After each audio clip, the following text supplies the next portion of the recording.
Okay, good afternoon uli. Salamat po. Kala ko wala kayo kasi kasi magse-celebrate na kayo ng Mother's Day. Baka nag-celebrate na yung iba, no? Kumain na pa kayo, nag-lunch na kayo. And yung hindi pa po, mga mami, huwag kayong pumayag. Magpa-dinner yung mga daddy at saka yung mga anak. Anyway, also, ang isang importanteng bagay na mangyayari sa Pilipinas ay bukas. Ito ay ang ating election and we need to pray for it. Meron po akong sasuggest sa inyo kung sino nyo iboboto nyo. Wala. Iboboto nyo si Wisely. Let us pray. Pati tayo personally, panalangin din po natin that we will be able to really be wise and even be prayerful. Medyo personally, hirap na akong umasa. Pero may pag-asa kay Lord, by the way. Pero bakit hindi natin ilaban this time? Ilaban natin that the Lord will just move in our country, especially this coming midterm election. Shall we bow our heads and pray?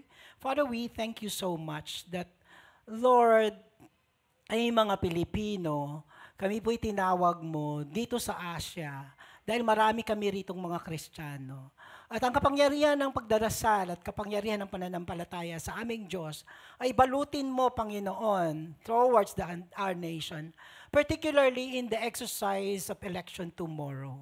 Father, first and foremost, let there be order and secure safety, Lord, na election, Panginoon. Kasi, Lord, hindi mahalaga ang buhay at hindi dahil lang dito ay magkakaroon ng violence at iba pang karahasan. Father, in the name of Jesus, cover the whole Philippines, the entire islands of the Philippines, Lord, ng iyong banal na dugo upang malayo at mapigil ang anumang karahasan. Pangalawa po ngayon, Panginoon, tinadalangin din po namin na maging credible yung resulta ng eleksyon, God. I-spare mo o labanan mo ang anumang pandaraya, even from the government side, from the parties, and everything, Lord, kaya mo ito, Panginoon.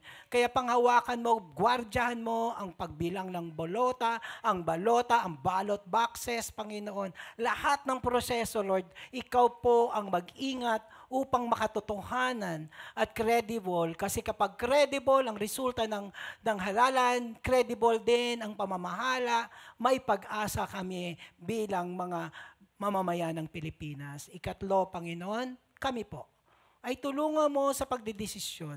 Una, desisyonan namin na makibahagi. We will not be passive, Lord. We are part of this society. We are part of this nation, and we would like to exercise that part, that right and privilege, Lord.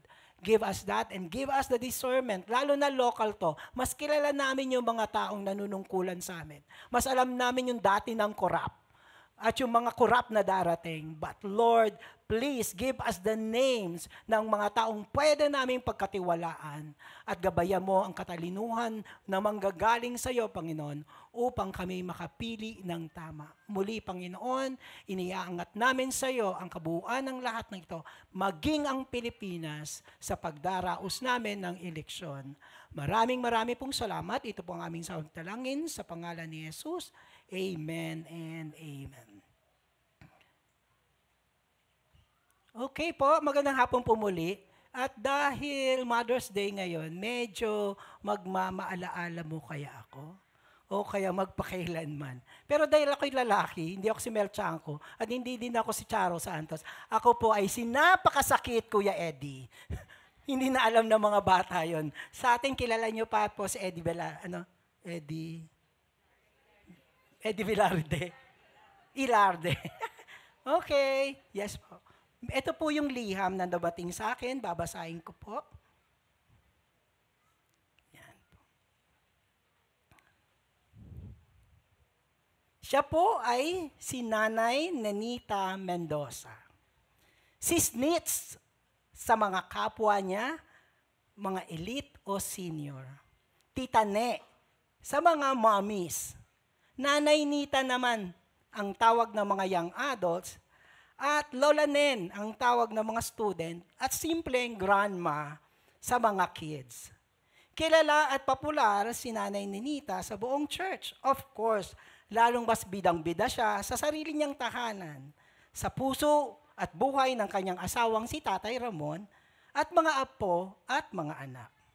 Nanay Nenita has been in the church serving as early when the church was established many years ago. Ando doon na siya kahit marami pang wala pa. Ito ang una ay siya ay naroroon na at nagsisilbi sa simbahan. Wala pang volunteers, wala pang serving team, nandoon na si Nanay Nenita. Nandoon na siya bago pa sila ikinasal ni Tatay Ramon. Wala pang serving team, kaya siya pa lang. Tagaluto, tagalinis, tagaligpit, at pag umuwi na ang lahat, magliligpit siya uli. Minsan, tagalaba, o mas madalas, tagalaba ng kurtina. Maraming taga. At ganito, taga ganito, at taga ganon. Nangunguna, kahit hindi nakikita, kahit laging nasa likod. Walang ingay, tahimik na gumagawa. Kahit sa kabila ng lahat ng pinagdadaanan sa buhay at sa bahay. At sabihin na natin sa pinagdadaanan sa paglilingkod sa simbahan.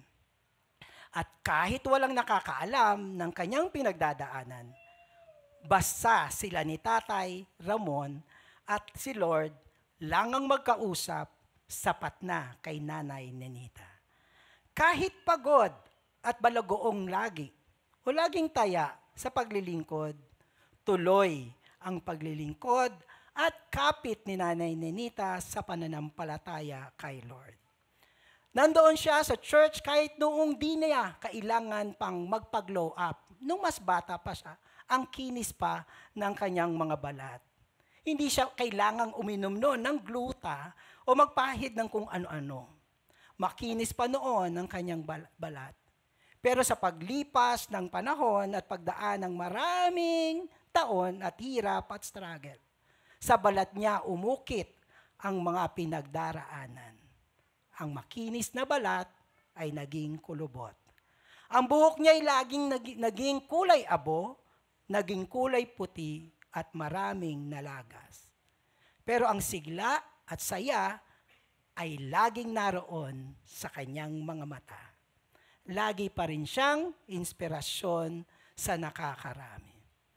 Pero nung biglang inatake si Tatay Ramon at nagpaalam, nakita na sa mga mata niya ang labis na lungkot. At di na siya iniwan ng patuloy na pangungulila. Nang hina, oo, pero bawal ang huminto at umatras sa paglilingkod at sa pananampalataya sa Diyos, oo, sa kabila ng lahat. Pero nung nakaraang buwan, tuluyan nang naghina si Nanay Nenita. Pero sa lahat ng dumadalaw sa kanya, siya pa rin ang nagpapalakas ng kanilang pananampalataya at pag-asa kay Lord. Ironic, siya yung nakaratay, siya yung mahina, pero siya ang malakas, ang kapit at pananampalataya sa Panginoon. Walang umuwi sa mga dumadalo sa kanya na hindi na-bless. At nang siya'y namayapa, Abril 23, nang hindi na gumising si nanay, tahimik siyang nagpaalam habang nahihimbing upang tuluyan ng mahimbing sa presensya ng Panginoon. At nang siya'y mapayapa na, lahat sila ay nagkaalala ng kabilin-bilinan ni Nanay Nenita. Kabilin-bilinan ng Lord. Ang sabi kasi ni Nanay Nenita, pag nasa kabaong na ako, ilagay nyo sa kamay ko ang tinidor. Lahat sila ay nawirduhan. Pero dahil ito ay bilin ni Nanay Nenita, kailangan nilang tuparin. Hindi nila alam kung ano at bakit nais ito ni Nanay Nenita. Sa ginawang memorial service para sa kanya, doon na sinabi ni Pastor ang mahiwagang tinidor sa kamay ni Nanay. Ito raw ay sa kanyang pinaghihintay sa kabila ng haba ng panahon na marami pang hirap at pagtitiis pati na rin ang saya. Ang sabi niya, ang tinidor ay the best is yet to come. Kasi katulad ng mga hapunan, salo-salo, meron kang iniintay ang dessert. And most of the time, ang dessert ay ginagamitan ng tinidor. Kaya daw, kung mamatay man siya, naroon ang tinidor para sabihin sa lahat ng nakiramay sa kanya, ang kanyang mensahe, hindi ito katapusan ng lahat. May nakahandang salo-salo sa dulang ng Panginoon, kaya ang tinidor ay the best to come. Gaya nga ng sabi sa awit 23, ipaghahanda mo ako ng salo-salo na nakikita pa nitong mga kalabang ko. Sa aking ulo, langis ay binubuhos. Sa aking saro, pagpapalay lubos-lubos. Kabutihang pag-ibig mo sa akin di magkukulang. Siya'y makakasama ko habang buhay and the last. At magpakailanman sa bahay ni Yahweh mananan. Magandang hapon po sa inyo lahat. Ang pag-uusapan natin is the best to come. Handa na ba kayo sa tinidor? At sa masaganang salo-salo sa hapag ng Panginoon. This is the third week of our series, Pag-asa, and we are looking at the future hope, the glorification of God's children of us. And I'll be asking Luke to please come forward and read our text, Romans 8. Tatalon-talon po tayo. Romans 8, 18 to 25, then we'll jump over to 29 to 30, jump over na naman sa 37 to 39. Look, please. Sabihin mo sa kanila kung anong page na. So yun po, ang Romans 8 po ay nasa page 550. Tayo po tayong lahat, please. Maraming pong salamat. Okay na po ba ang lahat? Pag nandun na po, say amen. Okay. Sabay-sabay po natin basahin. Verse 18, 1, 2, 3, go.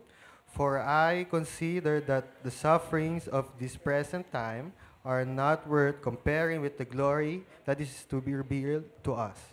For the creation waits with eager longing for the revealing of the sons of God. For the creation was subjected to futility, not willingly, but because of him who subjected it, in hope that the creation itself will be set free from its bondage to corruption and obtain the freedom of the glory of the children of God. For we know that the whole creation has been groaning together in the pains of childbirth until now. And not only the creation, but we ourselves who have the first fruits of the Spirit, groan inwardly as we wait eagerly for adoption as sons, the redemption of our bodies. For in this hope we were saved. Now hope that is seen is not hope. For who hopes for what he sees? But if we hope for what we do not see, we wait for it with patience. So talon po tayo sa verse 29. For those whom he foreknew, he also predestined to be conformed to the image of his Son, in order that he might be the firstborn among many brothers. And those whom he predestined, he also called, and those whom he called, he also justified, and those whom he justified, he also glorified. So last po, talon po tayo sa verse 37. 1, 2, 3, go. No. In all these things, we are more than conquerors through him who loved us. For I am sure that neither death nor life, nor angels nor rulers, nor things present, nor things to come, nor powers, nor height, nor depth, nor anything else in all creation will be able to separate us from the love of God in Christ Jesus our Lord. Let's pray. Heavenly Father, we thank you so much.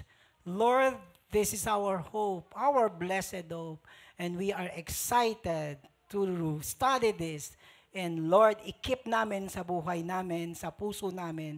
Kaya habang araw-araw kaming nabubuhay, nananagana, natutuwa, o nahihirapan, ang pag-asang ito ang mananatili sa amin, sa aming pag-asa, at sa aming pagtingin sa kinabukasan na walang hanggan sa piling mo. Ito po ang aming samadalangin sa pangalan ni Jesus.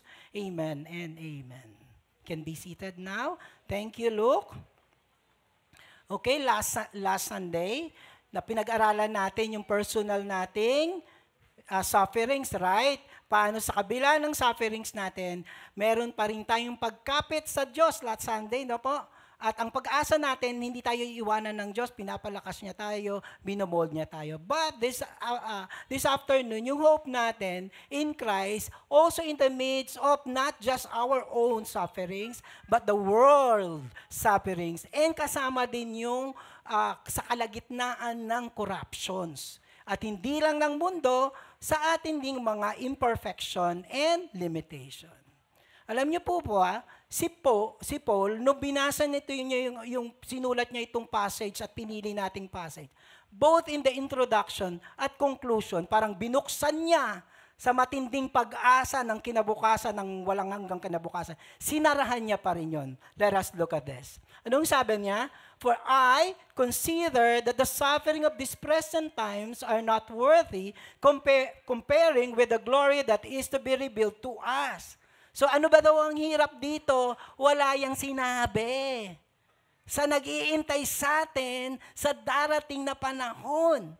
Tapos, tingnan niyo po yung conclusion naman niya. Sabi naman niya kanina, for I consider this, for I am sure. So ay sigurado na neither death, nor life, nor angels, nor rulers, nor things present, nor things to come, nor powers, nor height, nor depth, nor anything else in all creation will be able to separate us from love of God in Christ Jesus our Lord.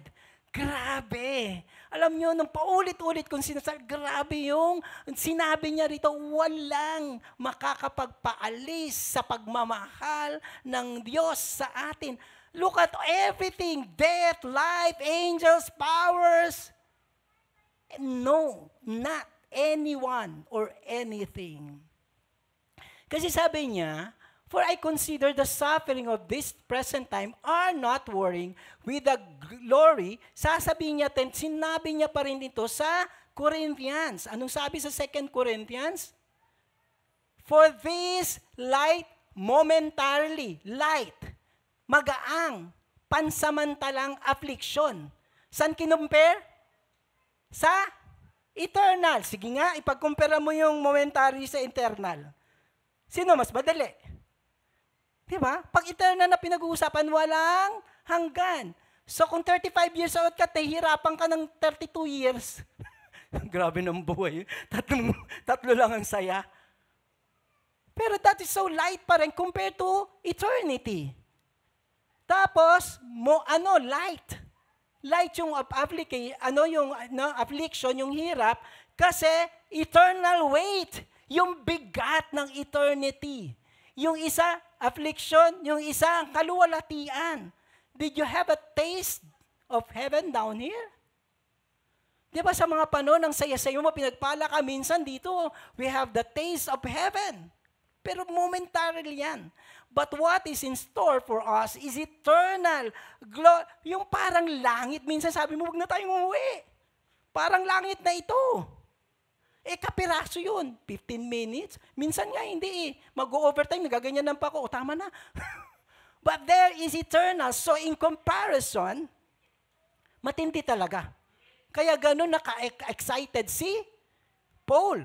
Kaya ganun siya kasaya. As we look not to the things that are seen, but the things that are unseen. Ang problema lang sa atin, kailangan nahawakan natin, nakatayo tayo doon.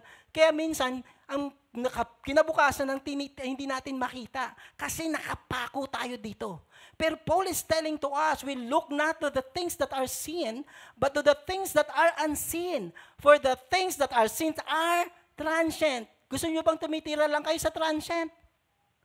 Diba? There's no place like home.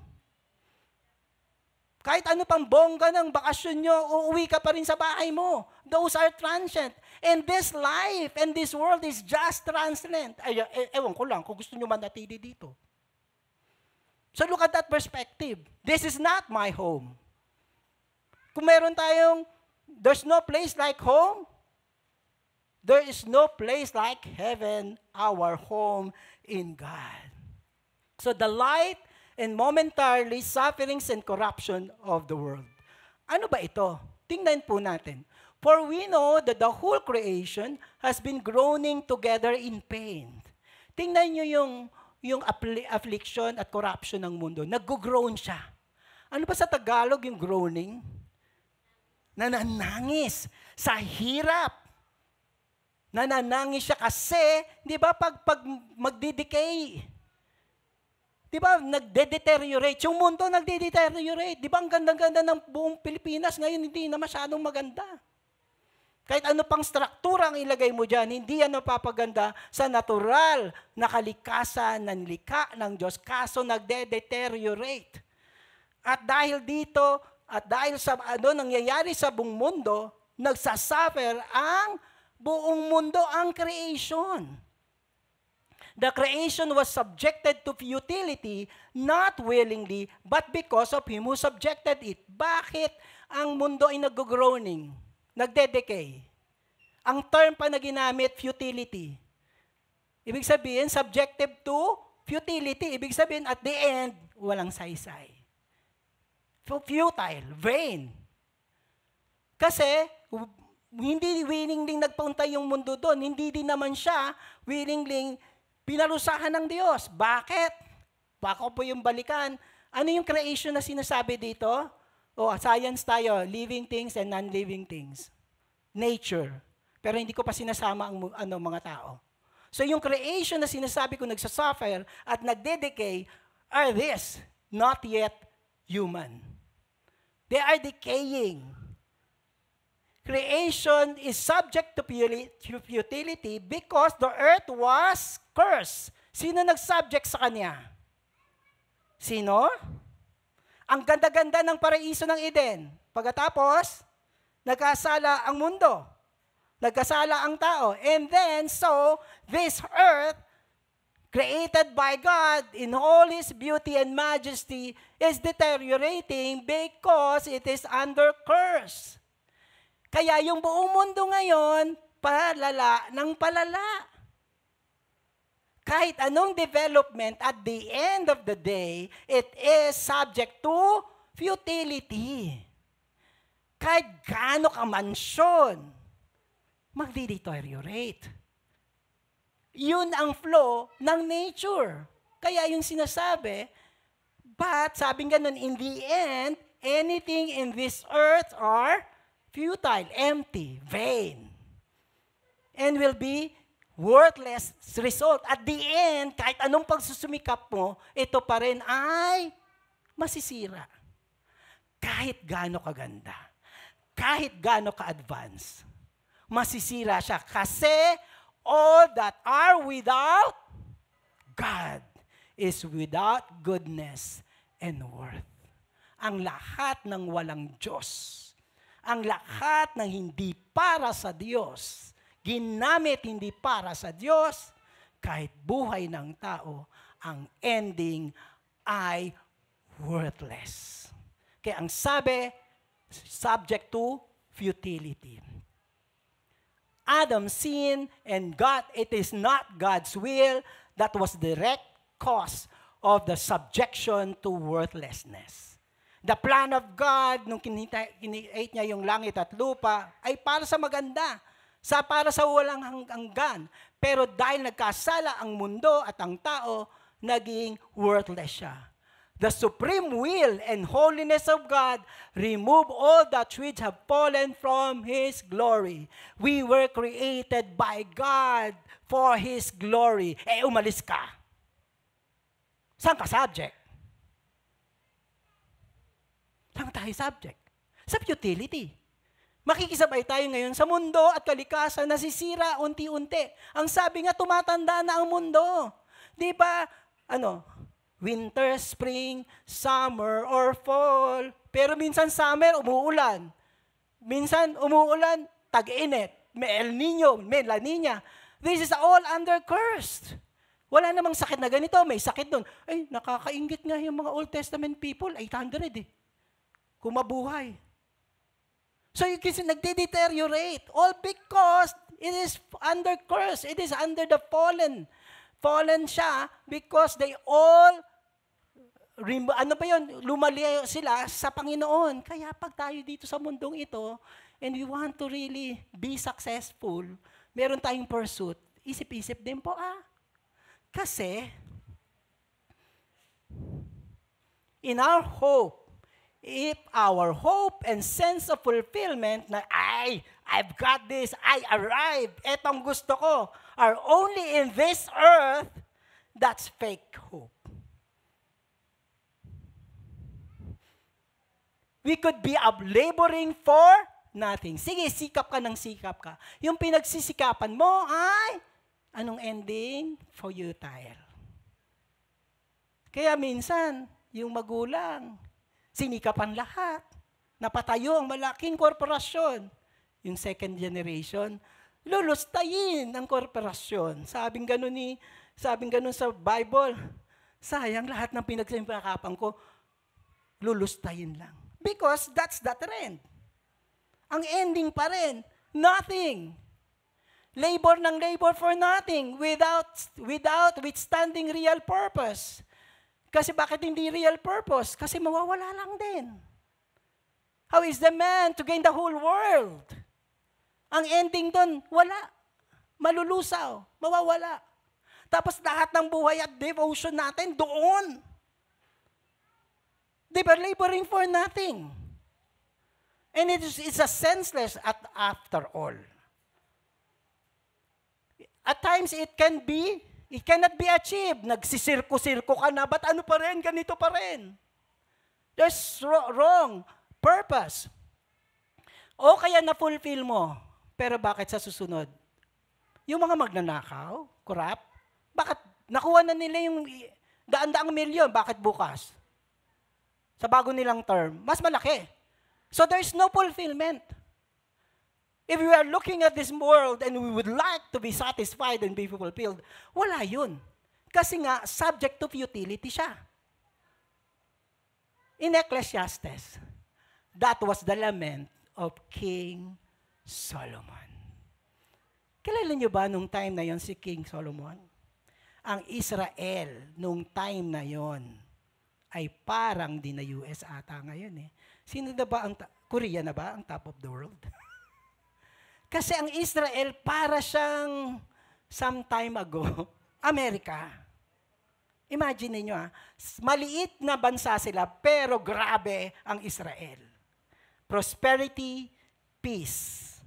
Pero anong sabi ni Solomon sa Ecclesiastes? Ano ang famous line ng Ecclesiastes? Vanities of all vanities. Walang kabuluhan ng walang kabuluhan. Wala pa yung mga tao ngayon na naabot ni King Solomon, and yet this very, very successful, rich, and powerful guy says, all are nothing. Kasi nakalimutan niya na ang Diyos. And it is not only the creation, we human, kahit Christians, are sufferings and we have corruptions. Anong sabi sa verse 8, verse 23, chapter 8, 23? And not only the creation, but we ourselves. Tayo mismo who have the first fruit of the Spirit grown inwardly.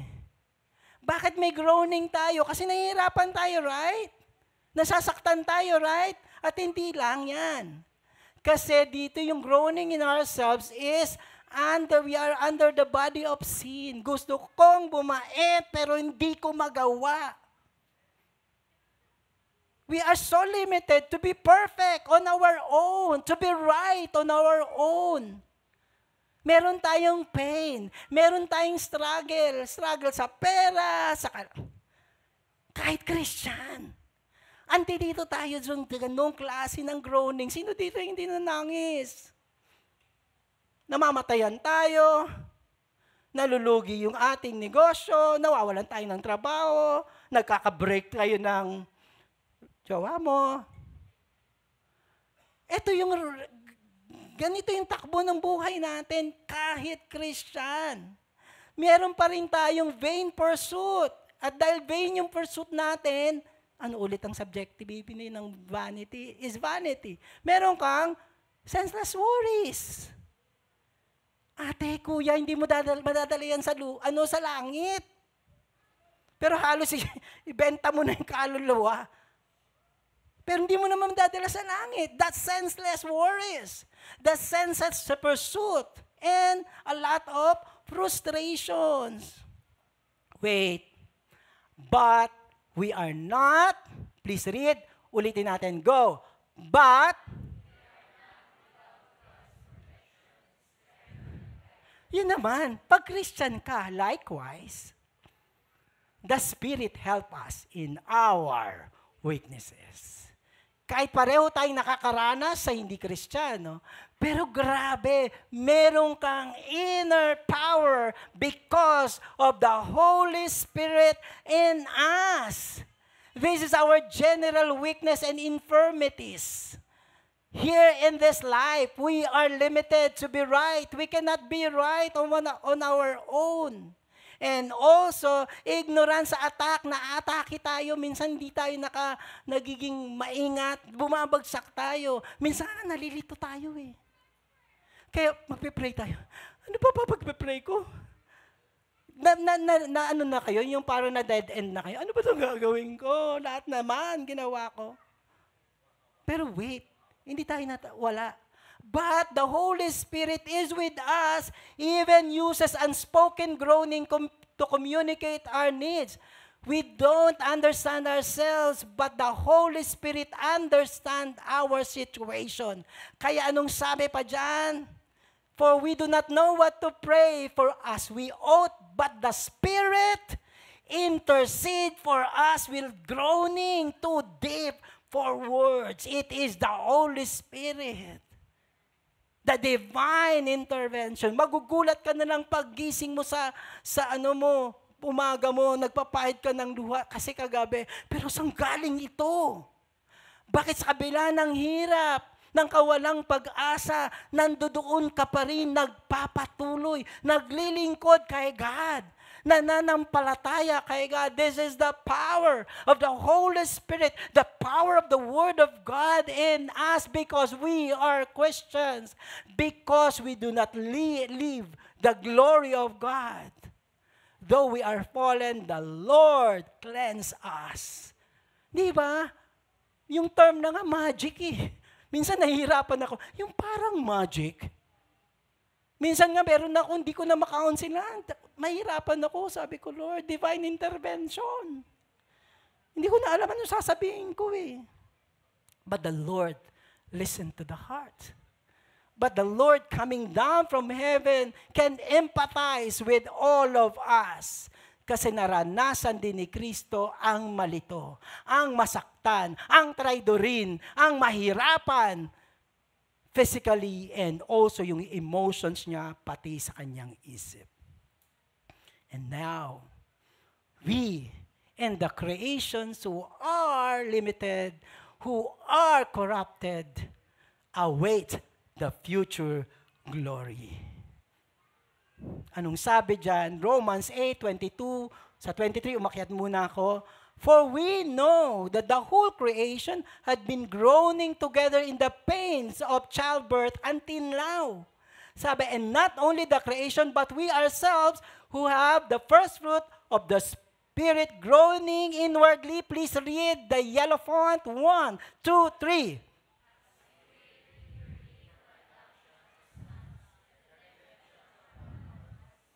Tingnan nyo, groaning, but we wait eagerly for the adoption of sons and the redemption of our body.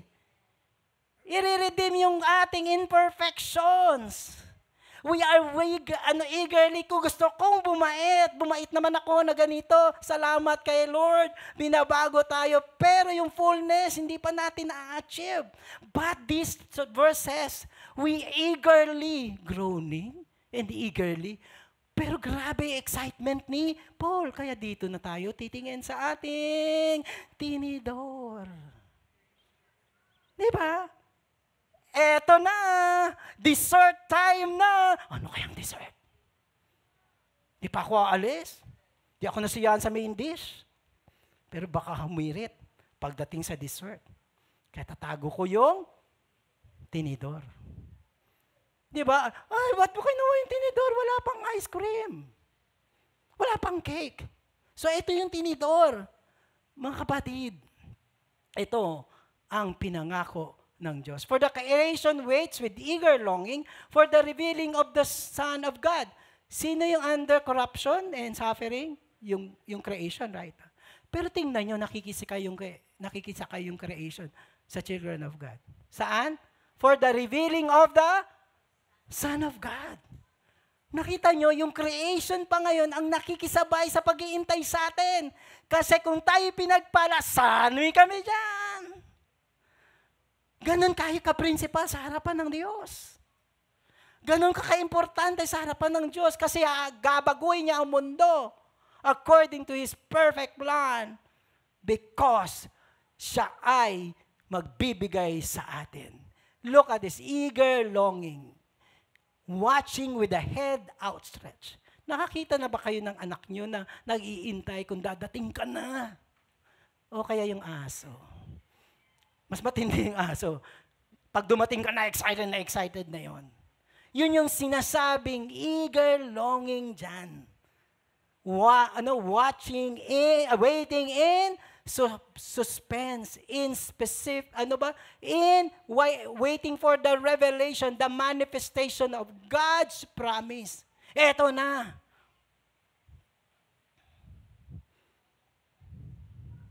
In hope, the creation itself will be what? Set free from its bondage to corruption and obtain the freedom of the glory of the children of God. Sumakay na naman dito ang creation. Di pa po, nasa bondage sila ng decay? Ng paglusaw? Ang iniintay nila, kasi tayo, magdidikay man yung katawan natin, pero papalitan niya ng glorified body. At ang sabi, at dito sa glorified body, we are also set free sa gusto kong bumait, hindi ko magawa. Hindi na ganun. At ang sabi ng creation, sama mo kami dyan. We'll be free. Hindi lang sa utang. We will be free. Hindi lang sa sakit. Di ba minsan nga, dun sa pag may namatay, sinabi natin, no more tears, no more pain. Sa kanila, no more na yun. Kasi ito yun. The freedom of the glory of the children of God. Tayo na naman ang focus, ang sentro. This is our renewal. This is our glorious state. Si Jesus Christ, nung niresurrect siya, glorious state. Ando doon pa yung marka ng pako, pero glorious state siya. Ganon ang nag-iintay sa atin. But we ourselves groan inwardly as we wait eagerly for adoptions as sons, the redemption of our body. Ito po yung intensity ng excitement ni Paul. Tuwang-tuwa nga ako ay Ate Saisa pag sabi niya, excited na ba kayo? Sana excited din kayo sa itong mangyayaring ito. Sa sobrang excitement niya, tingnan niyo po ang ganda-ganda ng kanyang passage. Yung kanyang poured out his excitement in our future glory. Imagine mo yung groaning, pananangis at kasabikan, pinagsama niya. Di ba, mga nanay, mga tatay na nag-iintay sa ina, sa asawa na manganganak na. Ang term na ginamit niya, like a childbirth, ang hirap manganak. Hirap po talaga. Alam mo nang ano. Hirap maghintay sa labas. Inaantay mo kung manganganak na. Lalo na pag normal, tinignan mo, ako kasi malayo ako kasi cesarean. Pero doon nanginginig ako sa labas. Pero tinitingnan mo yung mukha niya. Di ba mga nanay? Ganun ba groaning? Di ba po? Pero pag nanganak na, nakita mo na yung anak mo, lahat ng hirap mawawala. That is the illustration of Paul as he was excited for the future glory. Anong sabi niya? The pain of childbirth and the joy of receiving the new life. Pagtangnya mo, pagyakap kong ganyan sa mga anak ko, kamukha ko na naman. Oh, diba, mga tatay, nung nakita niyo yung anak niyo, lalo na't kamukha niyo, joke lang. Diba? Iba yung saya. That is the new life given to us. Ang galing talaga ni Paul, nung yun yung sinabi niya, para mas maiintindihan natin, paano tayo ma-excite. That is the new life, the fullness of our redemption. Look, ano nakalagay? 29. For those whom He foreknew, He also predestined to be conformed to the image of God. We are being conformed to the image of God day by day, in order that He might be the firstborn among many brothers. And those whom He predestined, He also called. And those whom He called, He also what? Justified, pinawalang sala. At ang kanyang pinawalang sala, He also glorified.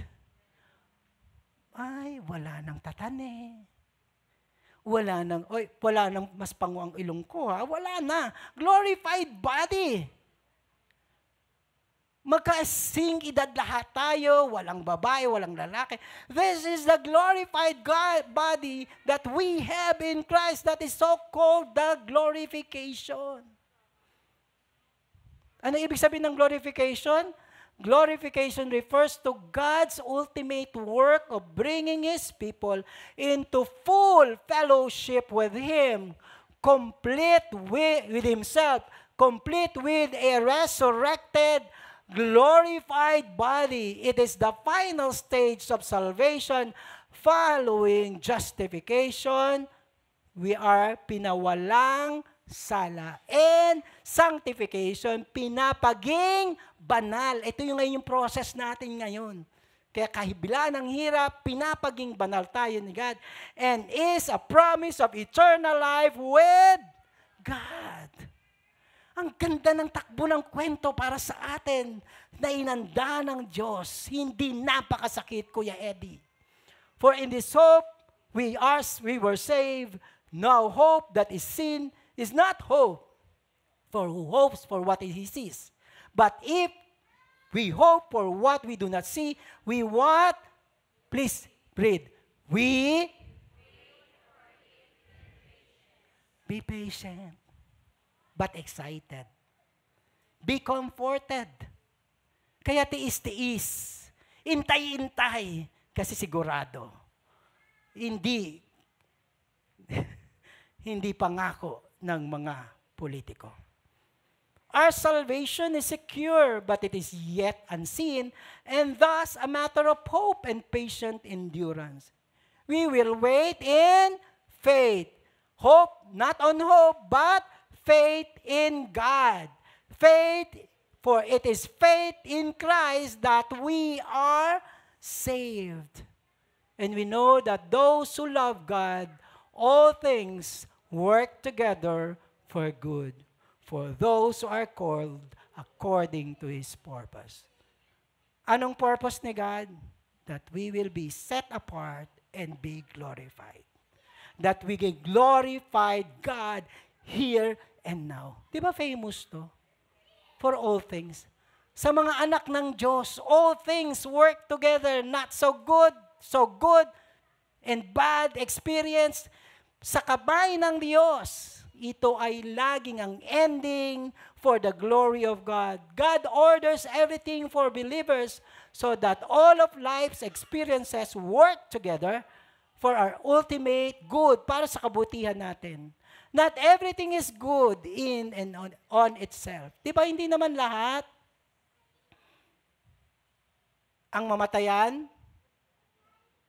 Ang hirap nun. It will be parang every year of groaning. But with God who is holding us, we trust at the end of the day, it is good. Huwag niyo akong tanungin. Pagdating niyo sa langit, tanungin niyo sa God. But you are safe in His hands. Keep on holding on. But God uses everything for our good according to His purpose and not on our ambition, especially selfish one. He makes all things, dark as well as light, masaya at hindi masyadong masaya, crooked as well as straight, to cooperate to the furtherance and final completion of the design for us. Kapag mas bata pang nawala, final condition niya yon. But the best is yet to come. Kahit parang ang hirap patakbuhin ng buhay, our final completion is to the glory of God. Katulad ng naranasan ni Nanay Nenita.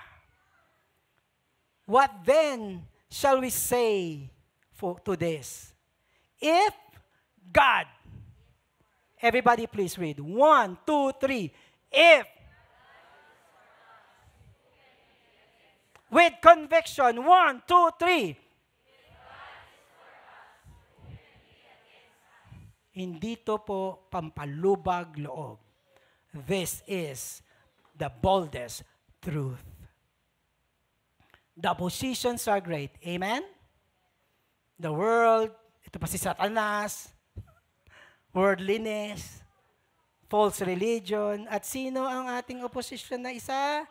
Turo ang sarili. But God loves us and God is sovereign. Look, anong sabi dito? Tingnan niyo yung pag-ibig ng Diyos as defended by Paul. He who did not spare His Son. Hindi niya pinagkait ang anak niya para iligtas tayo, but gave Him up for us all. Who will He not also, with His graciousness, give us all things? Who shall bring any charges against the elect? Against us, the children of God? He justified na nga niya tayo eh. Pinaging banal, pinawalang sala, tapos ikukondena tayo. Hindi. Tapos, who is to condemn? Jesus Christ is the one who died, and take note, more than that, He rose again. Hindi kulang. Yung ginawa ni Kristo, namatay, tapos patay na. How can we have hope if He did not resurrect? And when He resurrected, He gave the resurrection life to us, resurrected life. For I am the life and the life eternal, sabi ni God. And finally, who is the right hand of God? Tingnan nyo pa. Ayaw pa tayong tantanan ni Paul. Ano daw? Anong ginagawa ni Kristo ngayon? Binigay na natin sa atin ng lahat, ha? Anong ginagawa niya sa atin ngayon? Who intercedes for us? Si Kristo mismo. Sasabihin niya sa tatay niya, alam kong hirap niyan. Namatayan nga din ako, si Lazarus, alam ko yung pain ng agony ng morning. Tinrider din ako, iniwan din ako, alam ko yan. Kaya just speak with God. Tell it out. Pour it out to God. He knows and He intercedes for your strength. The future glory include His final verdict. God was and is the ultimate judge, and His verdict has already been pronounced, and it's final. At the end, He is Lord. Every knee shall bow, every tongue shall confess that Jesus Christ is our Lord. Pagdating ng panahon, kahit ni-reject si Kristo, kahit hindi niya naman ano ba yun? Willingly, sasabihin niya pa rin, ikaw nga ang Panginoon. Pero, huli na ang lahat. But to us, it's not yet over. Who shall separate us from the love of Christ? Let us read. Isa-isayin nyo. 1, 2, 3. Shall.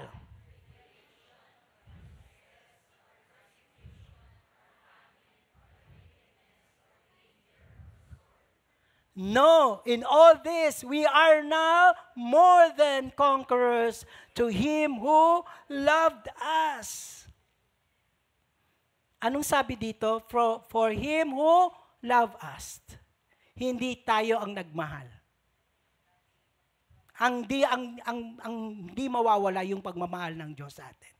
Let me just read this. This does not mean our love to Christ, or as if who shall hinder us from loving Christ, but Christ loving us. Siya yung walang humpay na magmamahal. It is not the ground of confidence to assert or even to feel that we will never forsake Christ. But it is the strongest ground of assurance to be convinced that His love will never change. Hindi upang magpariwara tayo. Kung hindi, ito ay ground na hindi ka dapat aalis sa Panginoon. This is not licentious grace.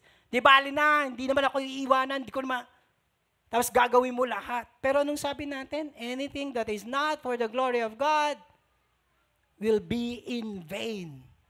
Kaya ang sabi ko, sa ating lahat, sabay-sabay natin, pagbagsak ha, basahin natin. 1, 2, 3. Sana bumagsak. So, stay in faith and be faithful to God.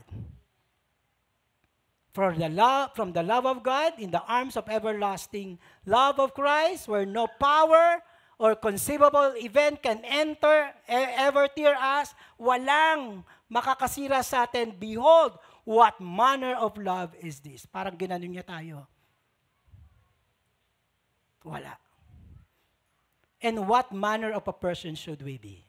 Kung ganito kamahal tayo ng Diyos, anong klase naman tayong magmahal bilang disciples ni God, who are blessed with all spiritual blessing. Kaya, mga kapatid, basahin ulit.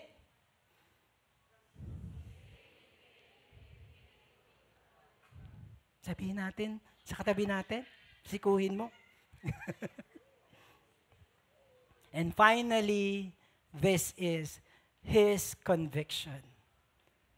For I am sure that neither death, nor life, nor angels, nor rulers, nor things present, nor things to come, nor powers, nor height, nor depth, nor anything else in all creation will be able to separate us from the love of God. Ito na ulit po, yung inyong tinidor. At tayo tumalo yung lahat. Worship team here. Basahin po natin sabay-sabay ang awit 23 verses 5 to 6. Worship team. Sige po, akyat na po kayo.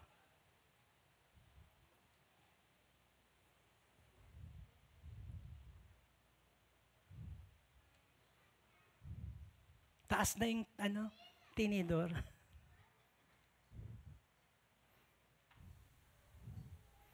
And can we please read all together now? 1, 2, 3. Mga awit 23.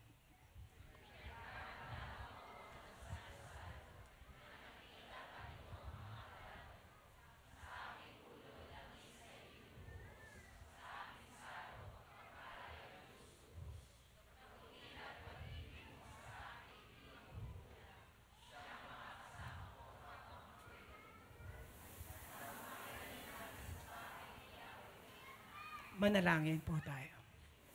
Let's bow our heads and let the anointing of God, the oil of anointing, the oil of protection and healing and strength and comfort flow. Sabi dito, sa aking ulo'y ibinubuhos mo, sa aking saro'y pagpapalay lubos-lubos ang langis ng pagpapala at presensya ng Panginoon. Panginoon, this is our prayer.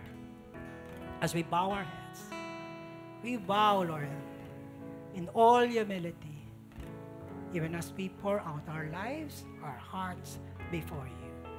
Whatever weaknesses that you see in us, that the anointing of the oil strengthen us.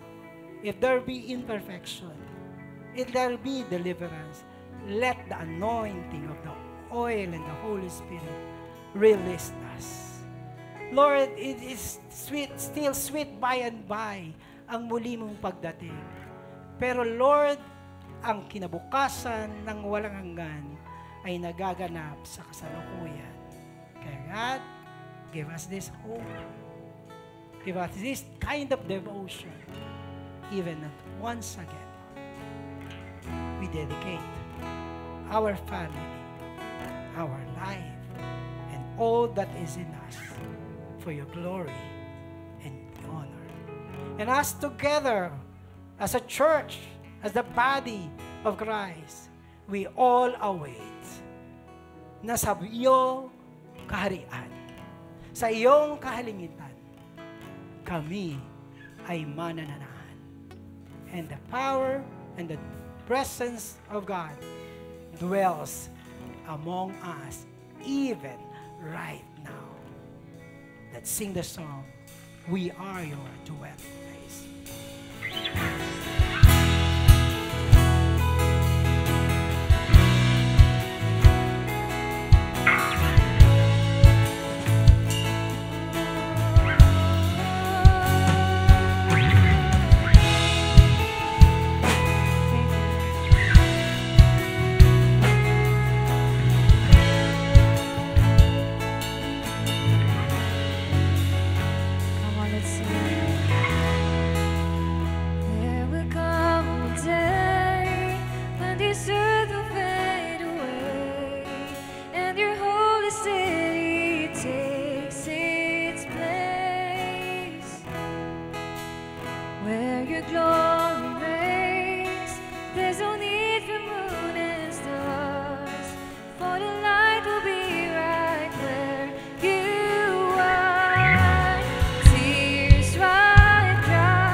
It is done sweet by and by. But this time, the Lord is with us. Thank you so much, God. You indwell in us. In our imperfections, infirmities, and weaknesses, you still choose and remain to dwell in us. Maraming pong salamat, Panginoon. Ito po ang aming samudalangin. In Jesus' name we pray. Amen and amen.